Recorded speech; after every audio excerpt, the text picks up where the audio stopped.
إن الحمد لله نحمده ونستعينه ونستغفره ونعوذ بالله من شرور أنفسنا ومن سيئات أعمالنا من يهده الله فلا مضل له ومن يضلل فلا هادي له وأشهد أن لا إله إلا الله وحده لا شريك له وأشهد أن محمدا عبده ورسوله أما بعد فإن خير الحديث كتاب الله وخير الهدي هدي محمد صلى الله عليه وسلم وشر الأمور محدثاتها وكل محدثة بدعة وكل بدعة ضلالة وكل ضلالة في النار. يقول سبحانه وتعالى في محكم تنزيله إنهم يرونه بعيدا ونراه قريبا. وعن أنس بن مالك رضي الله تعالى عنه قال إن من أشراط الساعة أو قال لا تقوم الساعة حتى يرفع العلم ويظهر الجهل ويشرب الخمر ويكثر الزنا ويقول الرجال يقول الرجال وتكثر النساء حتى يكون ل50 امرأة القيم الواحد رواہ البخاری. حاضرین جمعہ، پچھلے 3 جمعوں سے قیامت کی علامتیں کیا کیا آنے والی ہیں، ہمارے نبی نے ساری باتیں ہم کو اللہ کے طرف سے بتا دی. ایک ایک بات ہوتے جاتی ہے، قیامت قریب آتے جاتی ہے. اللہ نے کہا یہ کافر سمجھتے ہیں کہ قیامت بہت دور ہے، نہیں، بہت قریب ہے. ایک مرتبہ اللہ کے رسول صلی اللہ علیہ وسلم نے عصر کے وقت، بلکہ عصر کے بعد، صحابہ سے کہا دیکھو جی، جب سے انسان دنیا میں آئے نا، اب تک کتنا زمانہ گزرا ہے. فجر سے لے کر عصر تک کا زمانہ گزر گیا، اب کتنا باقی ہے؟ تھوڑا باقی ہے. اب عصر کے بعد مغرب کا وقت کتنا قریب ہے؟ قیامت ویسے ہے، بالکل قریب ہے. ایسے اللہ کے رسول نے فرمایا.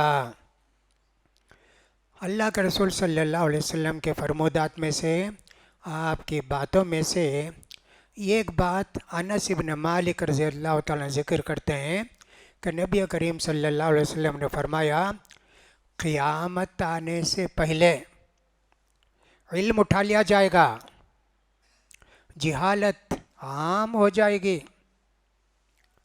پھر فرمایا زنا عام ہو جائے گا، شراب سب پئیں گے، مرد لوگ کم رہیں گے، عورتیں زیادہ ہو جائیں گی.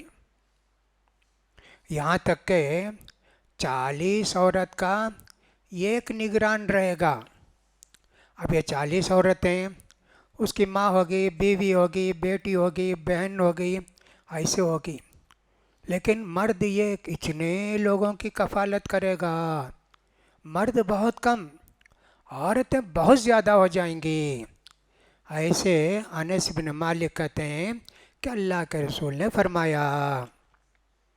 آج کا خطبہ اسی تعلق سے تھوڑا ہے، لیکن ہوا ایسے ہے کہ صاحب اس وقت ملک کے حالات جیسے کچھ ہو رہے ہیں اور مسلمان دور ہوتے جاتے ہیں دین سے، اس لیے آج پورے ہندوستان کی جمعے کی مسجدوں میں ایک بیان کے لیے درخواست کی گئی ہے مسلم پرسنل لا بورڈ کی طرف سے، مرکزی جمعیت اہل حدیث ہند کی طرف سے، جماعت اسلامی ہند کی طرف سے اور بریلویوں کی طرف سے درخواست کی گئی ہے اس جمعے کا بیان آپ شادی کے تعلق سے کیجئے.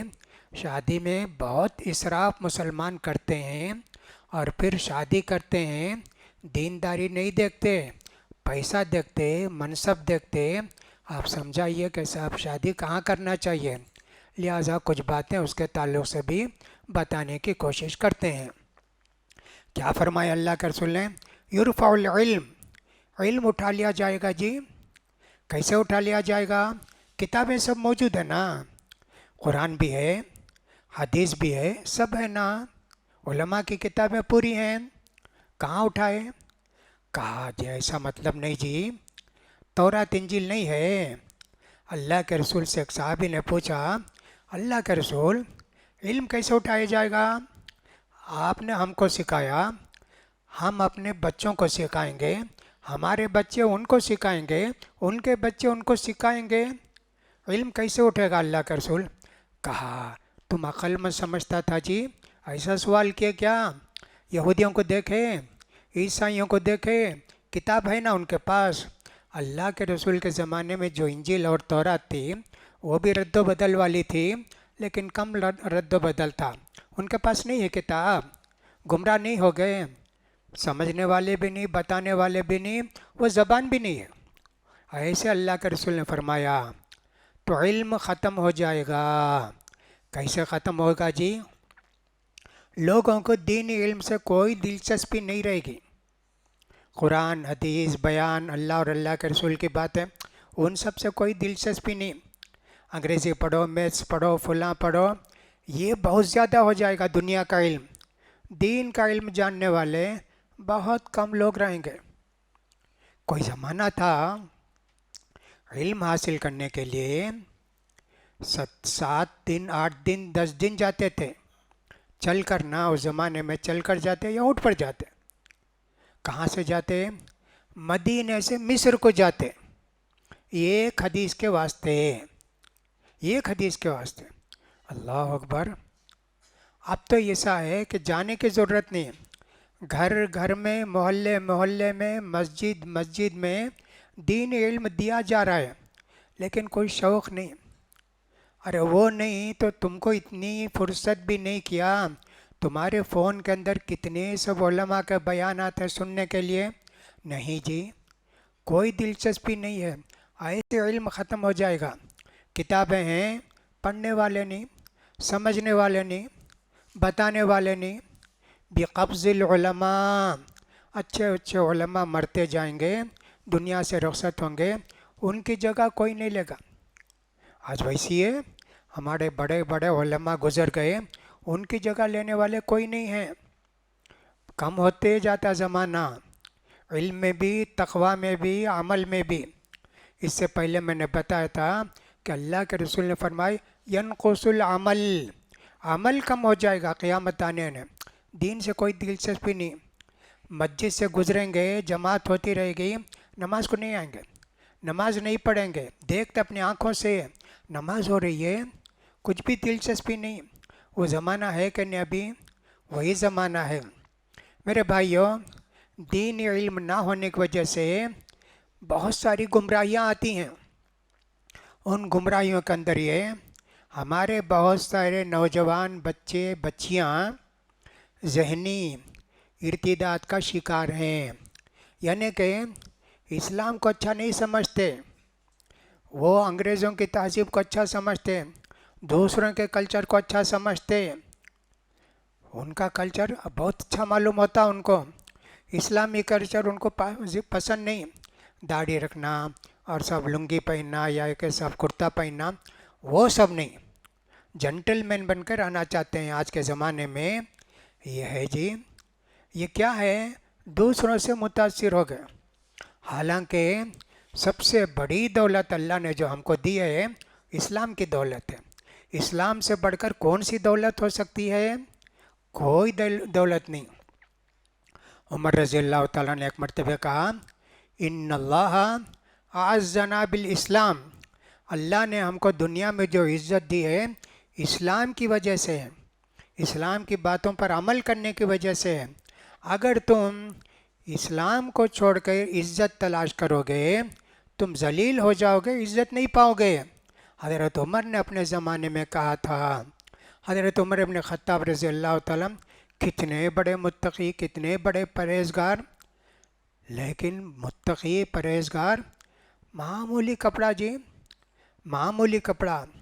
جو فلسطین گئے، لوگوں نے کہا امیر المومنین یہاں کے جو انگریز وغیرہ عیسائی لوگ ہیں بڑے ٹھاٹ باٹ سے رہتے، آپ کیا ایسا کرتا پہنے ہیں اور جوتا بھی ہاتھ میں اٹھائے ہوئے ہیں؟